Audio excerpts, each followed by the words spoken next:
దీన్ని ఇలా పడేసేయాలి చెత్తకుప్పలో. తర్వాత దీన్ని స్మెల్ వస్తుందో లేదో టెస్ట్ చేయాలి. బాగానే ఉంది సుగంధం. దీన్ని మనము మొత్తం చూసుకొని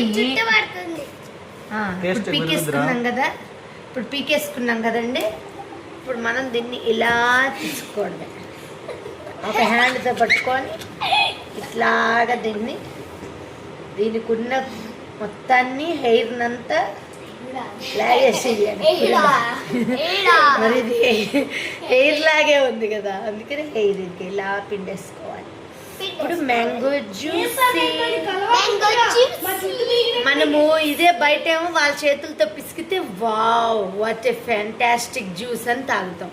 మన ఇంట్లో మన చేతితో తీసుకున్నదేమో చీ ఇలా తీస్తున్నావేంటమ్మా అని అంటారు, కామెంట్స్ చేస్తారు. చూడండి దీన్ని ఇప్పుడు ఇలా డైరెక్ట్గా తాగేసేయకూడదు. దీన్ని మిక్సీ చేసుకొని బాగా గ్రైండ్ చేసుకొని దీన్ని జ్యూస్ లాగా తయారయ్యింది. అప్పుడు తాగితే దీని టేస్ట్ ఏంటో తెలిసింది. ఇప్పుడు మనము మ్యాంగో జామ్ చేసుకోవచ్చు. ఎక్సలెంట్గా ఉంటుందండి, ఎక్సలెంట్. అదెలా అంటే మనం ఇప్పుడు బంగినపల్లి తెచ్చుకొని వాటి ముక్కల్ని బాగా కట్ చేసి, ఇవి రసం మామిడికాయలండి.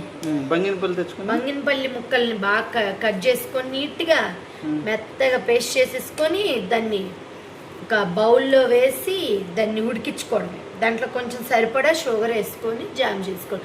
లేదా షుగర్ ఇష్టం లేని వాళ్ళు యూ కెన్ యూజ్ ఎయిదర్ బెల్లం ఆల్సో.